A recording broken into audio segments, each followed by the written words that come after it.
Hi, my name is Zack Peter, and I'm the host of #NoFilter with Zack Peter, which is a podcast dedicated to all things pop culture and reality TV. So I'm always spilling that tea fresh weekly on Mondays and Wednesdays. I would say what inspired me to start this podcast is me just being like a pop culture junkie since I was a kid. More than I wanted to read like Lord of the Flies, I wanted to just read Us Weekly, and I pretty much did. And so even in school on my reading logs, I would just watch television shows and then pretend that they were books and write the show creator as the author. And my teachers never caught on to it because I'm too smart for that. What are my favorite Bravo shows currently? So I think my all-time favorite Bravo show is probably, and I know this is a hot take, not everybody agrees, but it's probably gonna have to be Real Housewives of Beverly Hills. I know people have a lot of feelings about it. I have a lot of feelings about it too. They just happen to be more positive feelings. I love the glitz, I love the glam. I was born and raised in Los Angeles. So to me, it just feels like home. And I love watching them bitches fight because they are entertaining. I love me some Dorit. I love me some Brandi Glanville. I love me, the ones that stir the pot. I like me a little Brennan too sometimes. Real Housewives of Potomac. Are you liking season 5? Are you team Monique or team Candace? So I've never watched Real Housewives of Potomac prior to this season. Other people have told me to watch it. The Housewives franchise shows that I actually watch regularly are New Jersey, Beverly Hills, and New York. I haven't subscribed to Potomac just yet. I started this season. The first couple of episodes were good. I think there's been some really good drama each episode. I'm still kind of getting to know the women. I kind of love Giselle. And I have like this like weird love sort of relationship with Ashley Darby as well, even though like her husband is totally gross and I would never fuck him unless he paid me to. I don't know if I'm allowed to curse on this thing. But in terms of, okay, so I watched the most recent episode with the fight between Monique and Candace. And what I will say is, I think overall, I'm kind of team Monique. I like Monique a lot more. I feel like Candace is just, she's a little diva-y and she's a little bratty, so it's hard for me to like, to jump on the Candace train. It's hard for me to like subscribe to that vibe.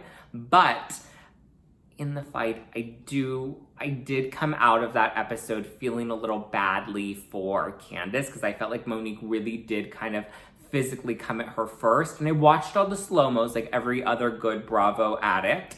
I went and I watched all the slow-mo clips, and it looks like if you watch it, you can see they're kind of exchanging words, and then Monique flips Candace's hair, and then you can see somebody, you can't really tell. Everyone's saying that it's Robin, but Robin, I think, said that it was Giselle that pushed her shoulder, that pushed Monique's shoulder. And then you see right after the shoulder push, you see Candace actually grabbed Monique's vest. And so technically, if you really want to get to the nitty gritty of it all, it's like, well, who started it? Was it Candace? Was it Monique? Who put hands on who first? I mean, technically Monique touched her hair, but she grabbed her vest. So I think it's complicated. I think I'm team Karen is really what I think in terms of the physical fight. I'm very much like with Karen being like, yo, what are you doing? This is not a good look for us, but it is some great TV, and I'm going to have some vodka and some popcorn, and I'm going to watch it all night long. But I think overall, I'm probably more team Monique than I am team Candace.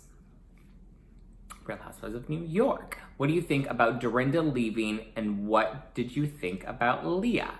So, in terms of Dorinda's exit from Real Housewives of New York, I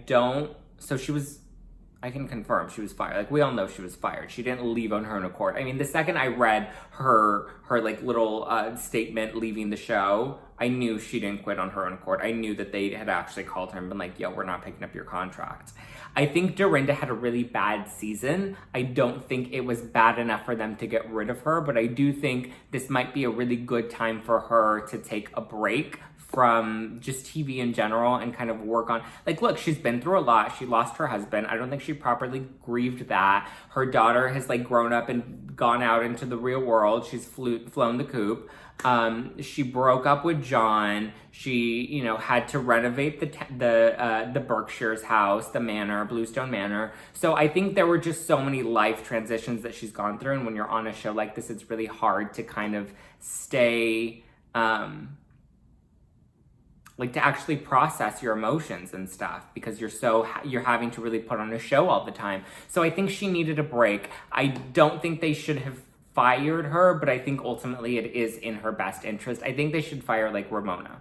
Well, I actually have mixed feelings about that. I think Ramona, Luann, and Sonia are probably reaching their end, and we need to kind of diversify things, which is why I really like Leah and her addition this season. But it's a little much for me. I feel like Leah's trying too hard. I liked her at the beginning. She's a tough girl. She's a bad bitch. But like, I feel like she's trying very hard right now. And girl, you don't have to try that hard. We had Tinsley for what, 3 seasons? Tinsley barely gave us much. You don't have to try that hard. We like you already. Just like live in it, be you, and hopefully we can bring in some more youthful cast members to kind of match Leah. Because I think her and these older broads ain't working anymore. Or it won't work for much longer. Real Housewives of Beverly Hills. Are you Team Denise or Team Brandy? And will you miss Denise and Teddy? When it comes to Real Housewives of Beverly Hills and the whole Denise and Brandy thing, it's hard. I'm definitely not Team Denise. I can confidently say that I am not Team Denise.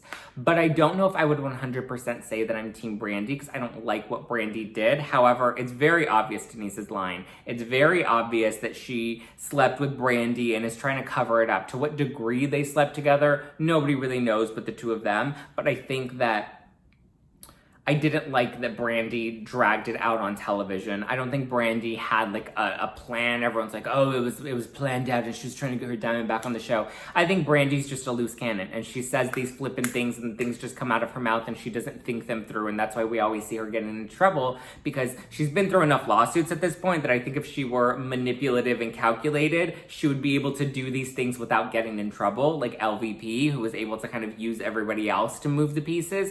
Brandy's not that smart. Not saying that she's not a smart girl, she's just not, she doesn't have that chess player mindset. And I think she just happened to fall in it. And I think Denise at some point early on should have just owned it, and she didn't. Own it, baby, own it. She didn't own it, and, you know, she ended up going, you know, downhill, and the fact that she doubled down on her lie, it just made her look worse and worse, and I think her reputation was dragged, that, like, I really couldn't see her coming back at all, and I'm not gonna miss her. Or Teddy, because Teddy was really boring. I think Teddy had her moments. I thought Teddy would have been back. I would have actually liked to have seen Teddy come back because of all of the drama that she's in with All In by Teddy. I would have loved to have seen that business kind of be the focal point of her storyline and see her in the hot seat, because she loves to be like, you know, accountability coach and put everybody else in the hot seat. And I would have loved to have seen that role reversed. And I think Bravo firing her was probably a mistake. If anything, this was the one season they probably should have kept her on, because she would have finally been at the center of the drama and like on the receiving end of it. Do you have any future projects that you would like to tell us about? I have some really great guests coming on #NoFilter with Zack Peter, which is my podcast, which is a lot of fun and it's very entertaining.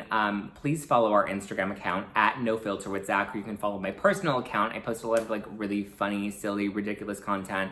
Look, I can't sing and I can't dance, but I try to for your entertainment on my Instagram. So you can give me a follow at JustPlainZack. Follow our show @NoFilter with Zack on Instagram. And please subscribe and listen and leave us a review. There's hot tea. It is Spilled Fresh Weekly. We even have a secret Facebook group, which I guess at this point is no longer a secret. It's out. But if you want to join, let me know so you can get in. It's a private Facebook group, and we spill tea, we swap theories, we dissect last night's episode of Real Housewives. It's a bunch of reality TV junkies and pop culture addicts, and we dissect everything that's popular right at the moment. So if you can't wait in between Mondays and Wednesdays to get your fix, you can join our Facebook group, and we'll get into it every day. We will mention it all. So please give me a follow. Go listen to #NoFilter with Zack Peter. Leave me a good review, because I'm a millennial and I love that validation. All right. Thank you.